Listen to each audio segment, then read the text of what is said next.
We've all seen Titanic, and perhaps the most iconic moment from that entire iconic film is when Jack and Rose lean over the bow railings, facing directly into the wind. Well, these are the same railings, but on Titanic's sister ship, Britannic. It's nearly 100 metres down in the pitch black of the Aegean Sea, but for this moment, when I saw those railings for the first time, I felt as though I was on Titanic. It didn't stop there though.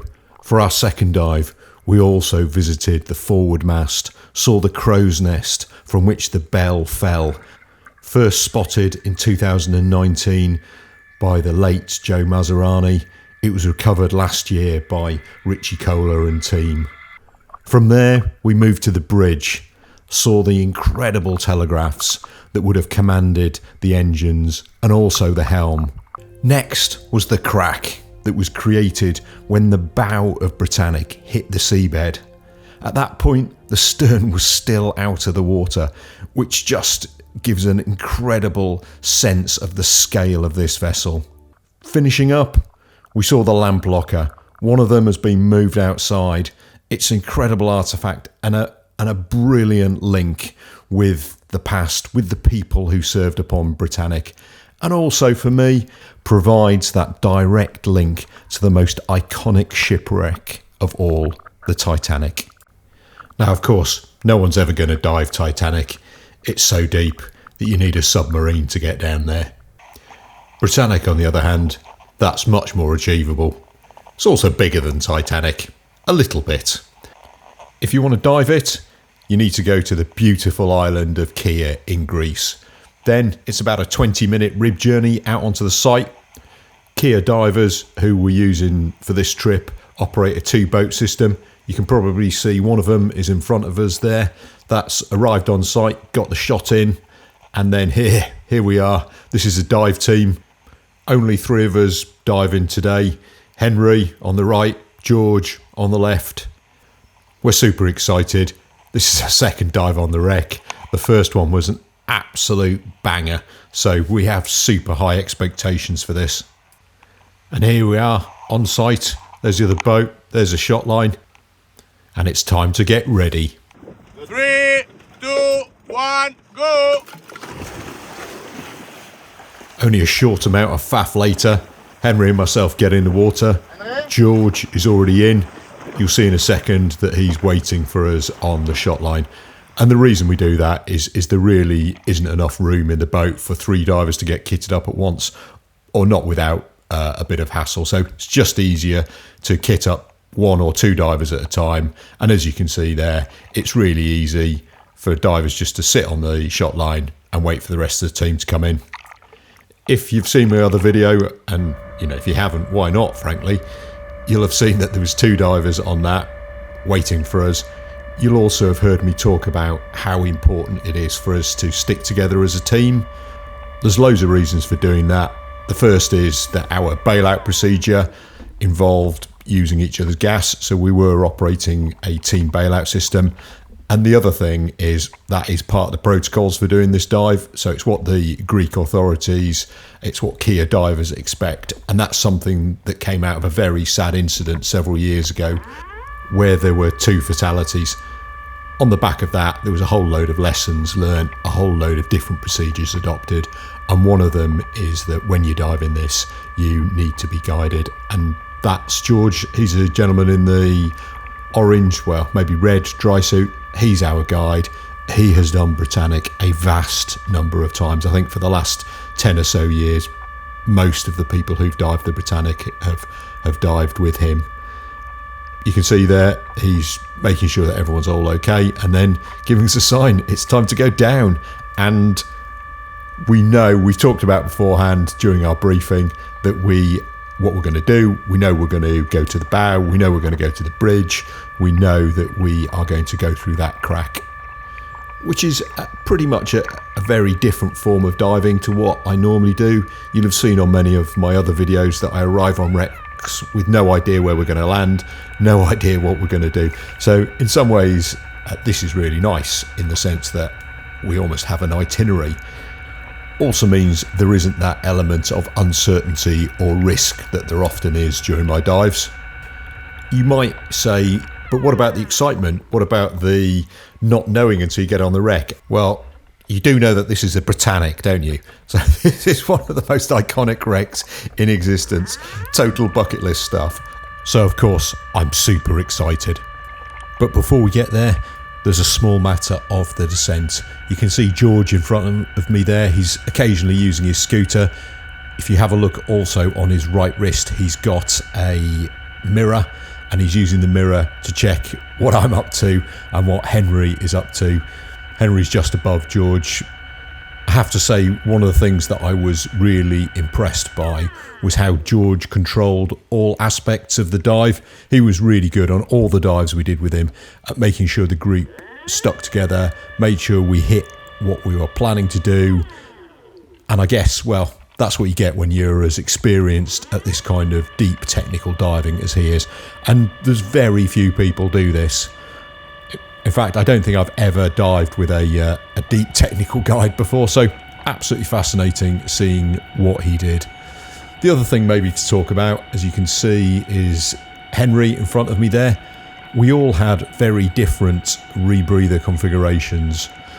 So myself, I'm diving in my AP Inspiration, and I've got 2 cylinders.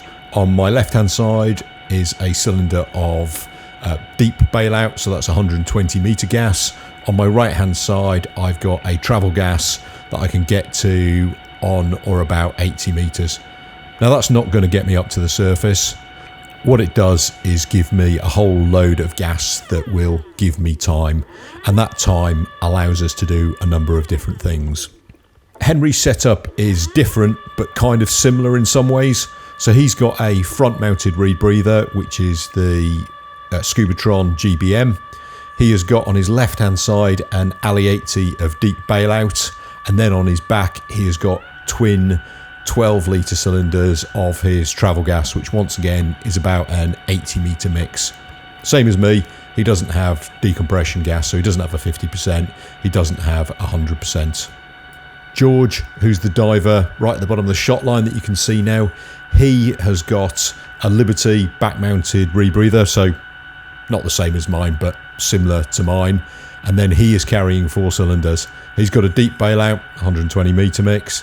He's got a travel gas, once again, about an 80 meter mix.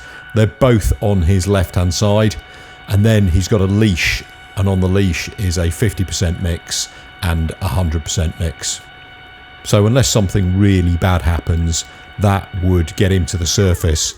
For Henry and myself, the 2 cylinders on a leash, he could also give them to us when we were shallow, and they would allow us to get to the surface.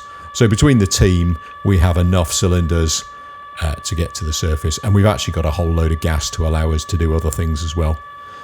What there is also is at about 20-ish meters, 21 meters maybe, on what they call the lazy shot is another, in fact there's 2 50% mixes there, and then on the decompression trapeze there is another 100% nitrox mix, which gives us a load of options. So something happens at the bottom, we can all individually bail out, we can all start an ascent using either the deep mix or the bailout or the travel gas, the 80 meter mix when we get shallow enough.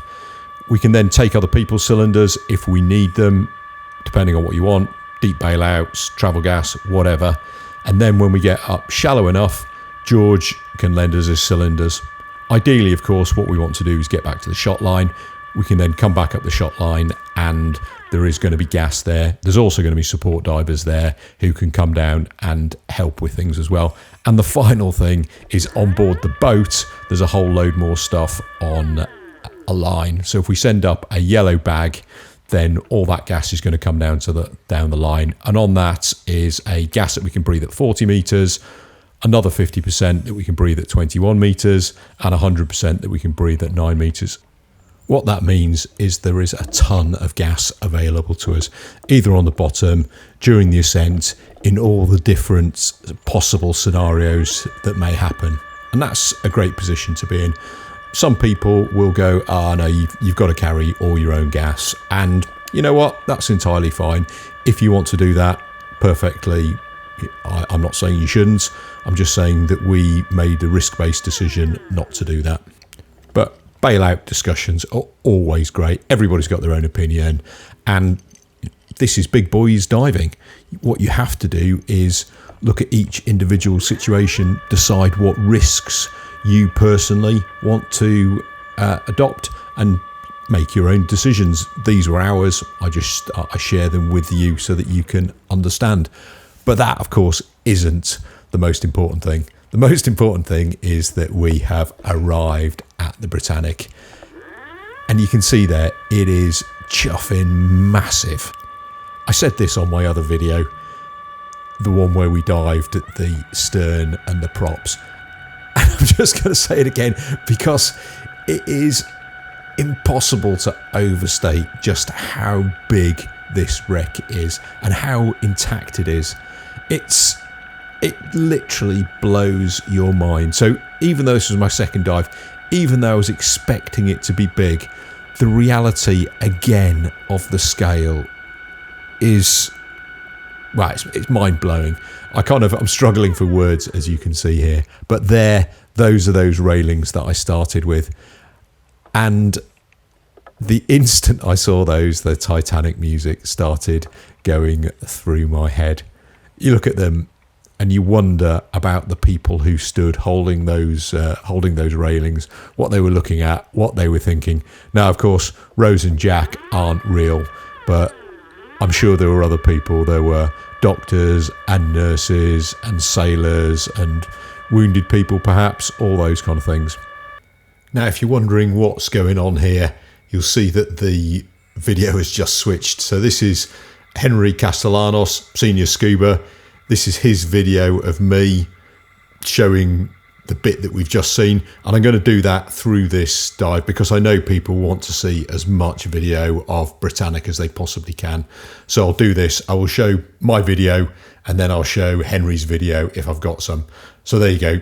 That's me illuminating those fantastic railings. Again, in the background there, the diver in the orange suit, that's George, who's keeping us on the straight and narrow. And moving on back to my video, I've just gone over onto the bow.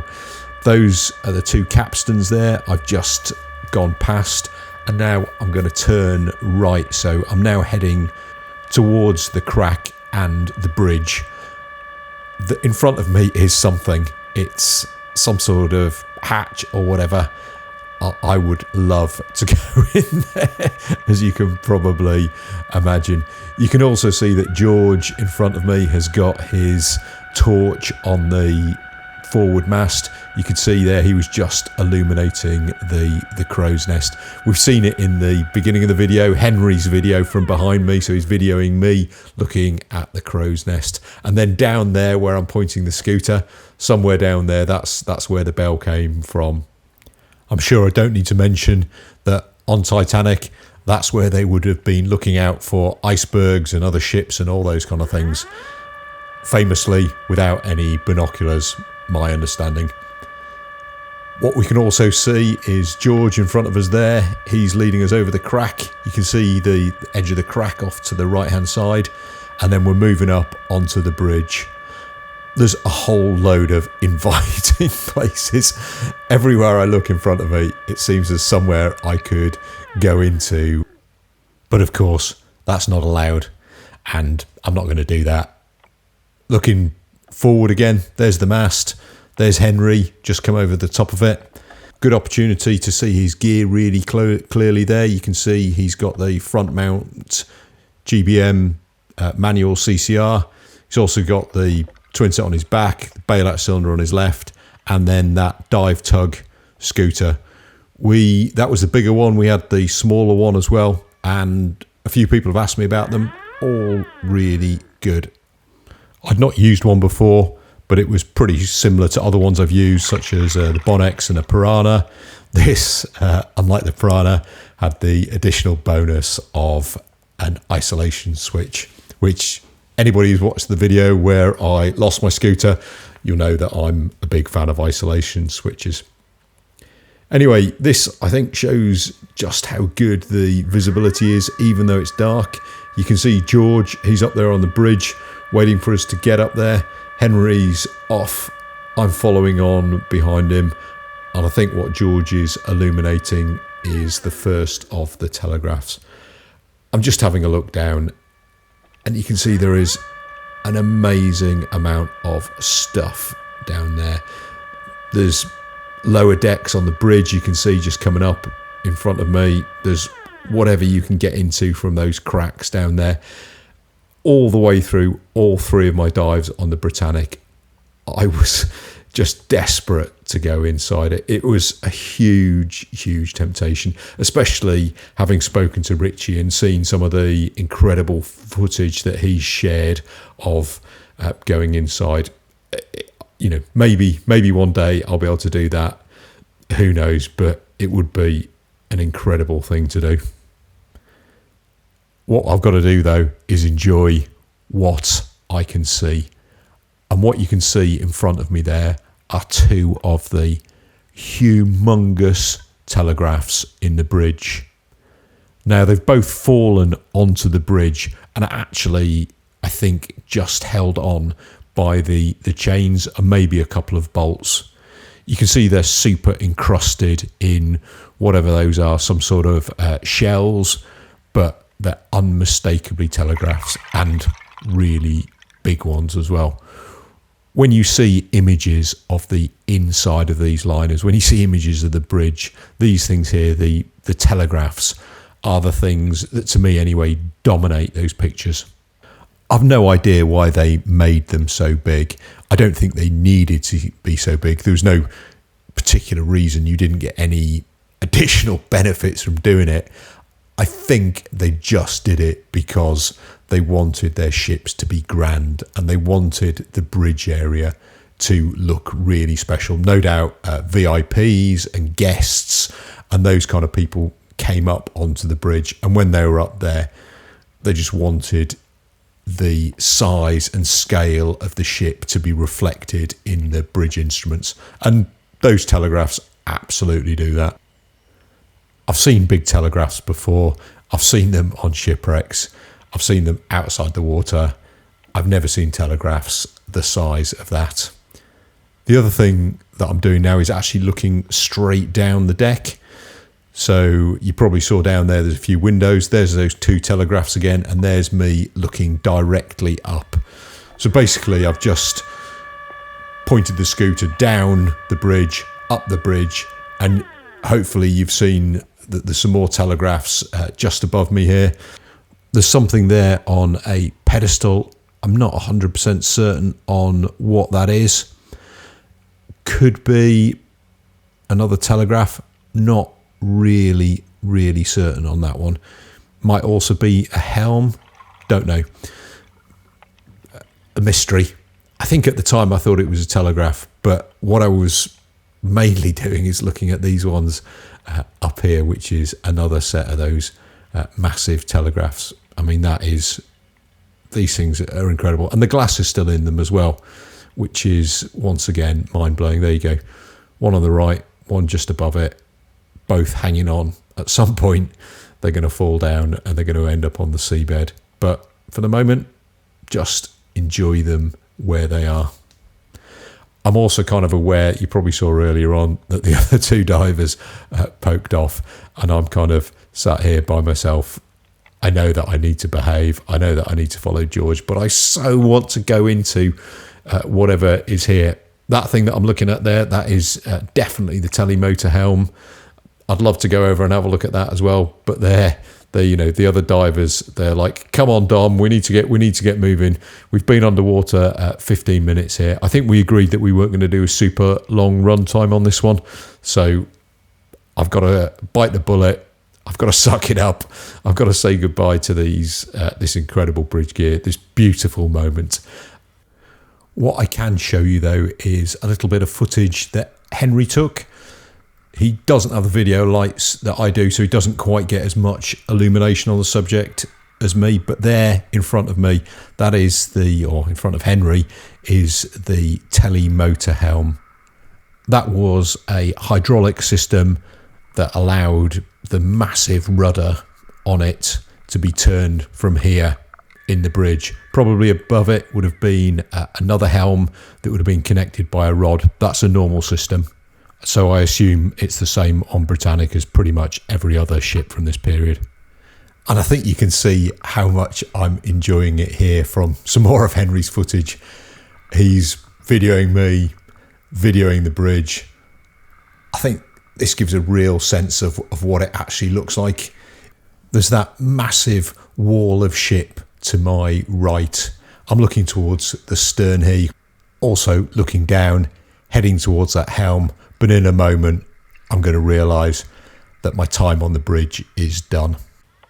I have just enjoyed so much seeing these kind of incredible artefacts. But there we go. We're off. George is leading us towards a crack. I'm sure you sense a certain amount of reluctance by me to leave.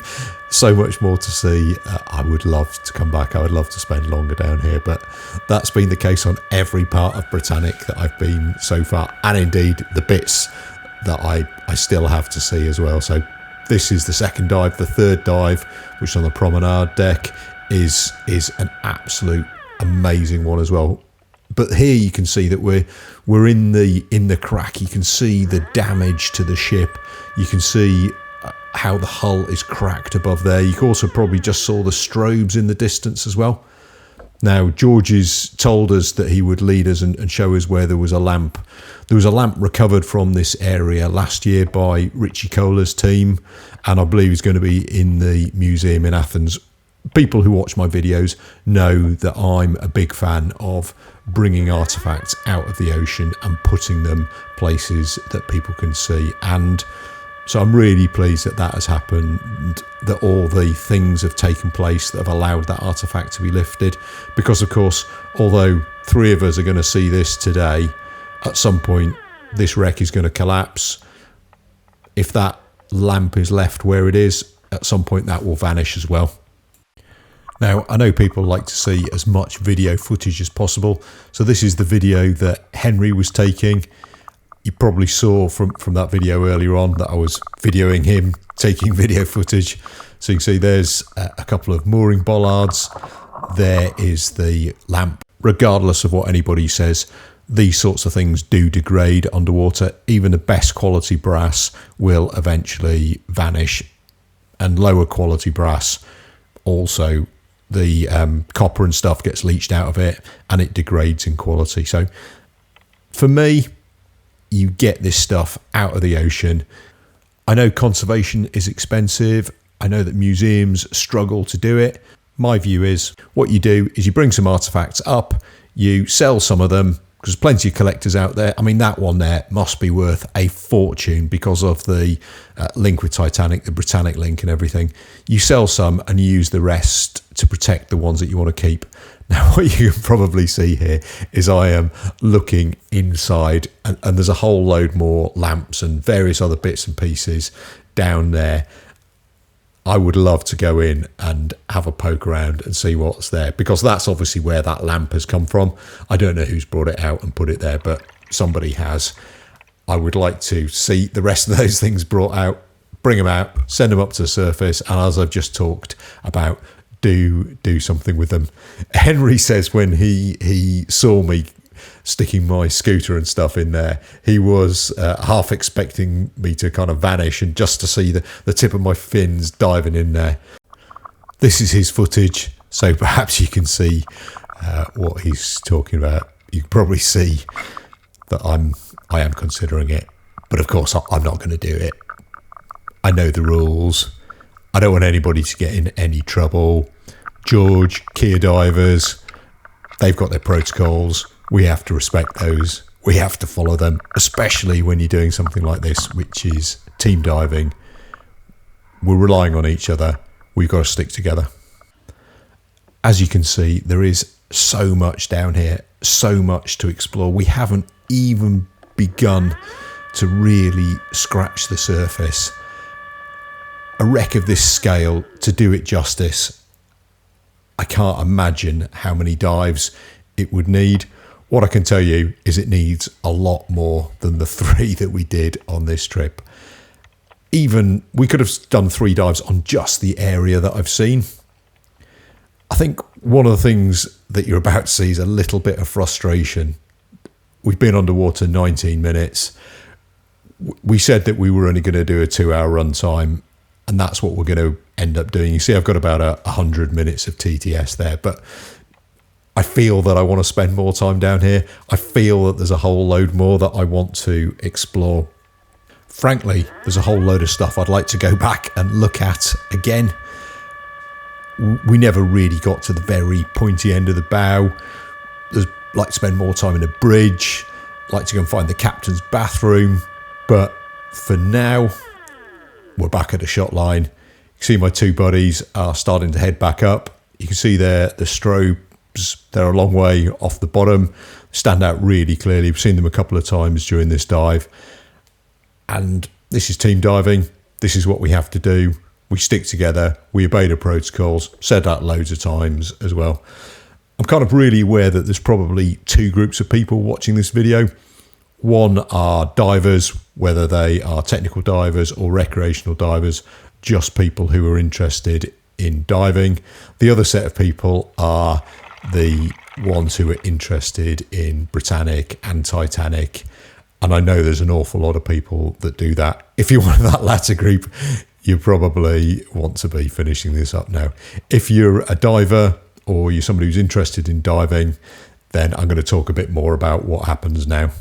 Because I think one of the really fascinating things about Britannic is the way that the decompression is managed. The wreck is in the middle of a really busy shipping channel. It was a busy shipping channel when it was sunk. It's still a busy shipping channel now. And therefore, to dive it, you've got to be really mindful of that. Take the line also. Yeah. On him. Look at that. That's why we need to pay attention and stay on the line. Certainly, Kia divers, it's one of the things that's at pretty much the forefront of their mind. They know that if divers start interfering significantly with the major shipping movements that go past the Britannic, then at some point diving would be stopped. So what they have come up with is this quite, probably unique system of doing decompression. Normally, of course, if I was diving in the UK, we would ascend up the shot line as we're doing here. We would get to the lazy shot. Once the last diver had got there, we would unclip and then we would all drift with the lazy shot. And we do that even in the middle of the English Channel where there are also significant shipping movements. To avoid conflict, we would rely on ships giving way to the diver support vessel. And if that wasn't happening, then the boat would get onto Channel 16 and tell the ships they needed to get out of the way. Kia divers tell me that they simply can't rely on that happening due to the quality or lack of some of the ships that come through this area.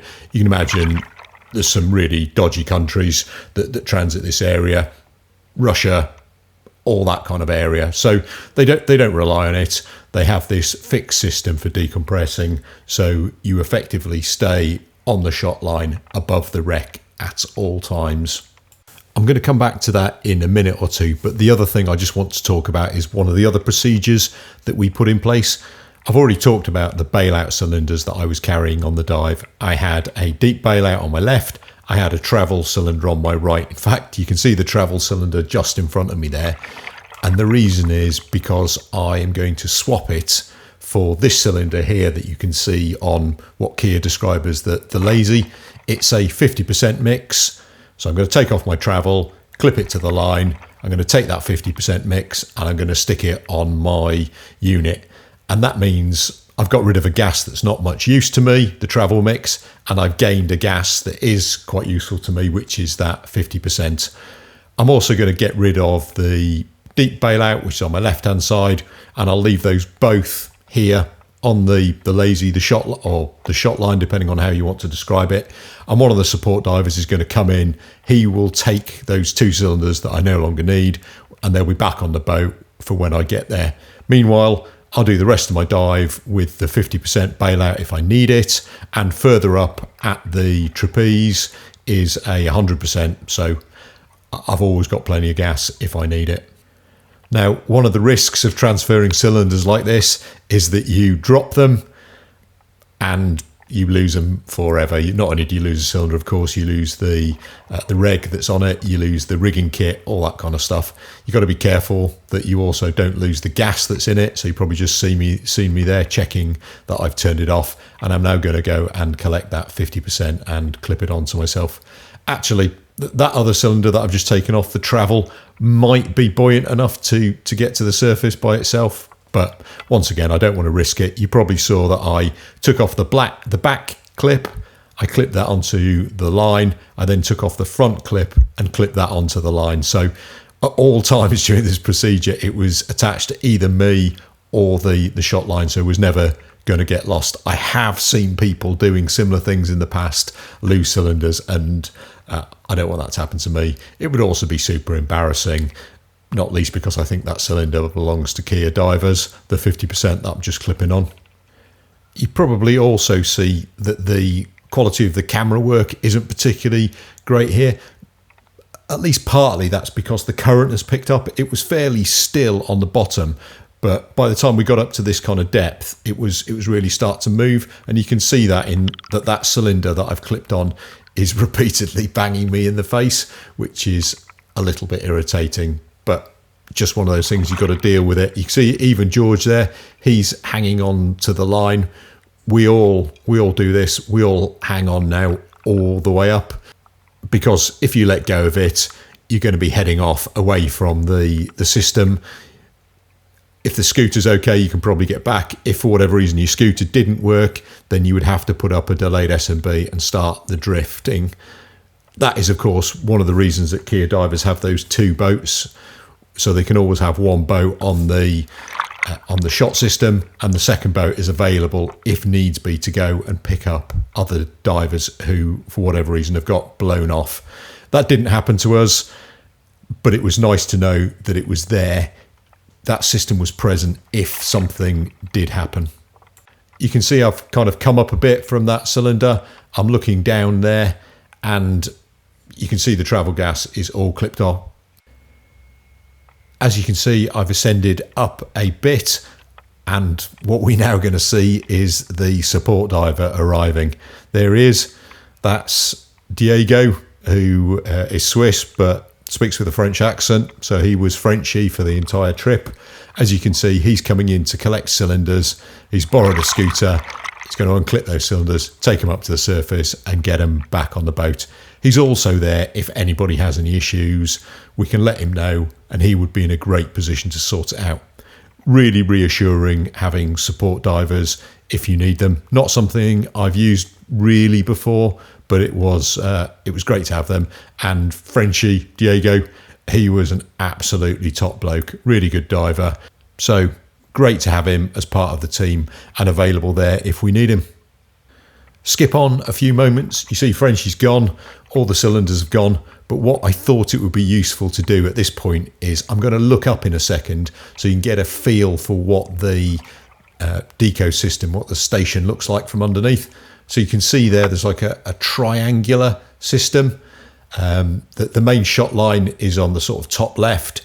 The lazy shot that I'm coming up goes into the middle of the bar.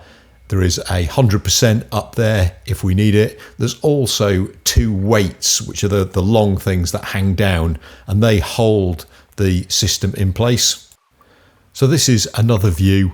You can see here I'm at 3 meters, getting close to the end of my dive. This is looking down on the system. So once again, the shot is at it's off the top of the screen. You can see the scaffolding bar down there at 6 meters with the two ropes that hold it in position.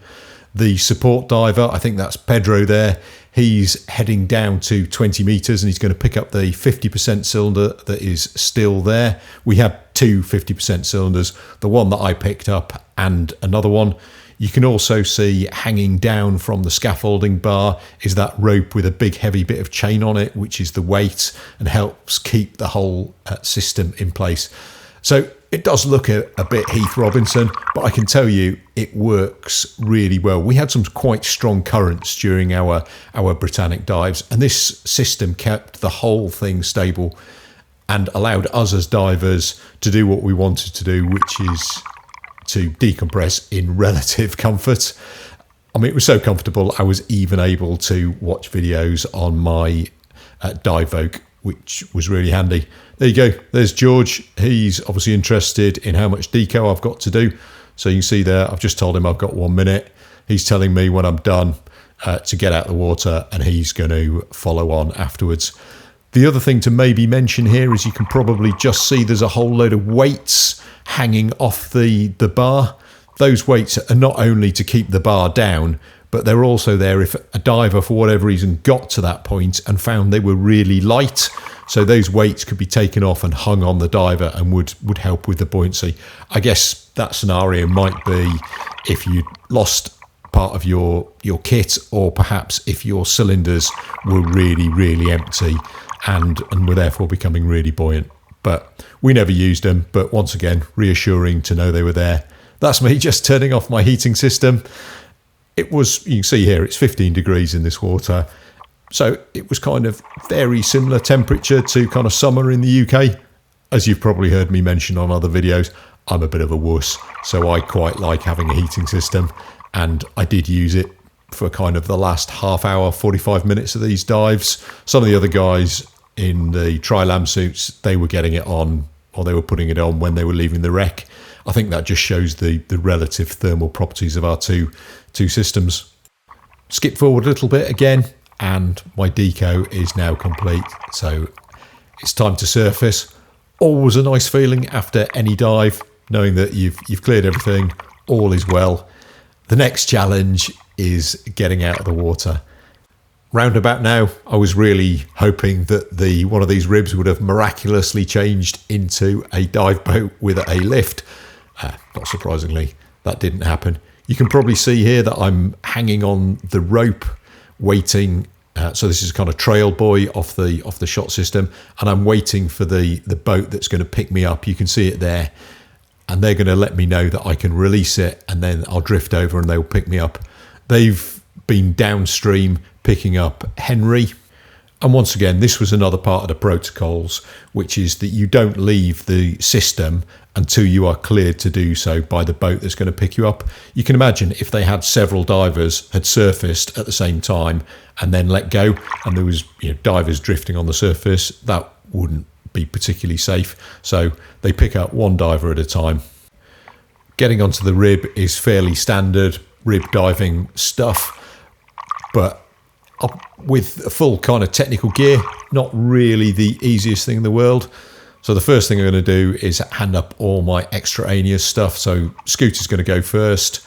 After that, it will be my stage. You can see here while that's happening, I'm fighting off the boat. The wind and the current and everything are causing it to bang into me. So that's a bit of a pain. But of course, got there in the end. And then you've probably just seen on the water the ladder at the back of the boat to get out once everything is off. It's been another spectacular dive though. Absolute bucket list stuff. I'm so privileged to have had the opportunity to come and dive here. I hope you've enjoyed following me along on this journey. As always, I'm Dom Robinson, Deep Wreck Diver. Thanks very much, and I'll look forward to seeing you on the next one.